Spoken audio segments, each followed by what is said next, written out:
Hi, welcome to RCKicks. On today's show, well, I've got a super exciting one for you. Yes, one I've wanted on the show for a good 3 years now, and I've been itching to get my hands on one. I've never seen one in real life. Now we go all the way back to 1987, and it was the 11th release from this manufacturer, and that was Marui, the Marui Ninja.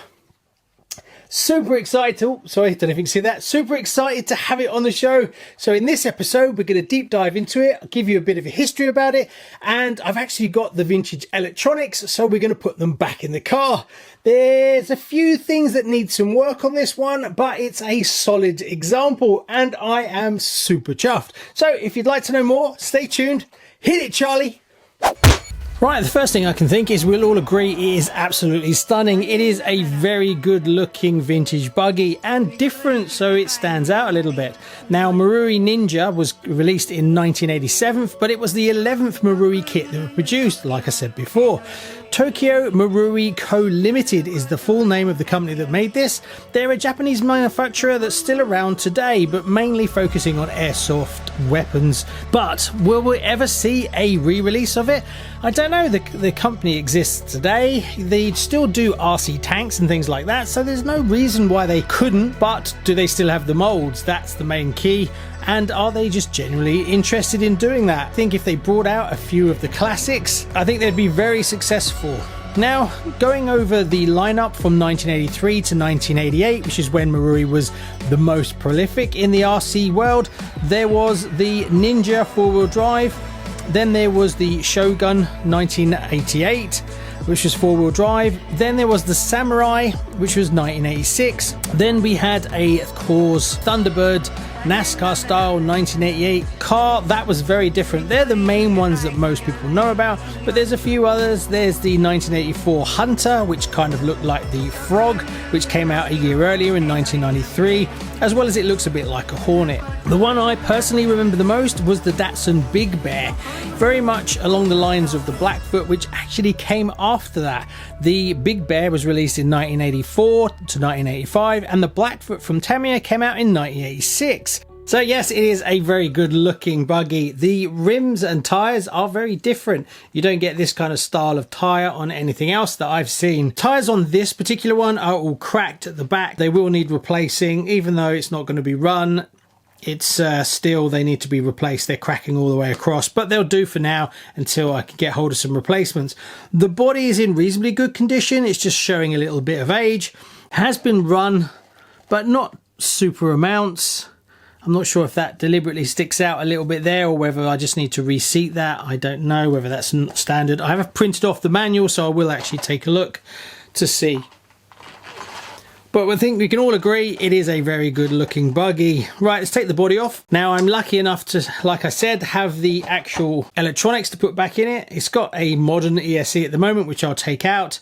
The motor in it at the moment is a Tamiya sports tuned, so I need to double check what should have been in it in the first place. But I do have this, so I'm not sure if it is this Mabuchi motor. Maybe it is, I honestly don't know. It has got a servo in it at the moment, 4-wheel drive. Obviously, it's actually driven by the classic coat hanger of the day. I do have the actual manual mechanical speed controller, and it's got the mount for it, so I can fit that back in again with the switch. It's got the heat sinks, the resistor heat sinks, so I've got that to put back in as well. I've got the servo mounts that go on the top, and I've got an ACOMS receiver. I had to get one of my old servos out, which I've got here, so I can use that as well.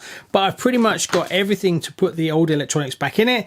Also, I have a replacement driver as well, which is really cool, so I'll paint that up. So we've still got some work to do with it, but I've pretty much got everything to actually get it going. So the first thing we're going to do is try and fit the electronics to it.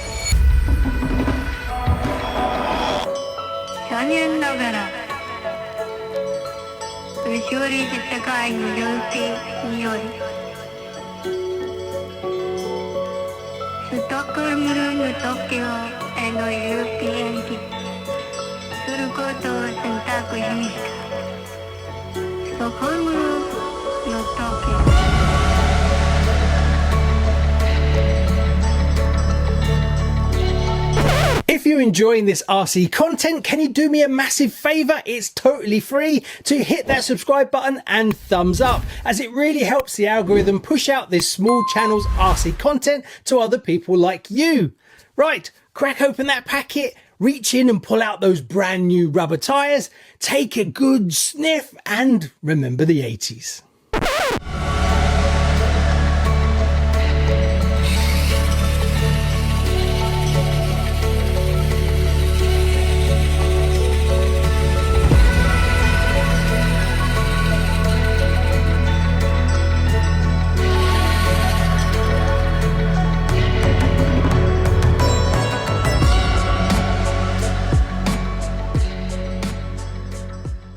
So there you go, a good few hours later, I've managed to get all the electronics in it. The only problem is I can't get the receiver and the transmitter to talk to each other.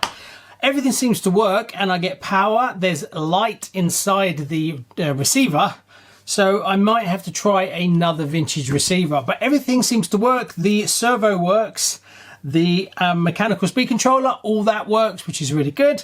The running gear, all the diffs work, so it's just the communication, and I've spent about an hour on it digging out old transmitters to try, but I might swap it out.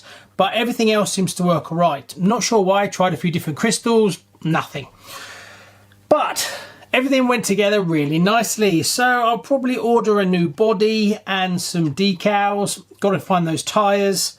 There is some arms online that I may splash some money on, but it's reasonably clean and it shows it's vintage, so I'm not really looking to restore it back to a brand new, never run kind of thing. So there you go. So stay tuned. It will be back on the show again soon, and super chuffed to add it to the collection. What a stunner. See you on the next one. Bye-bye.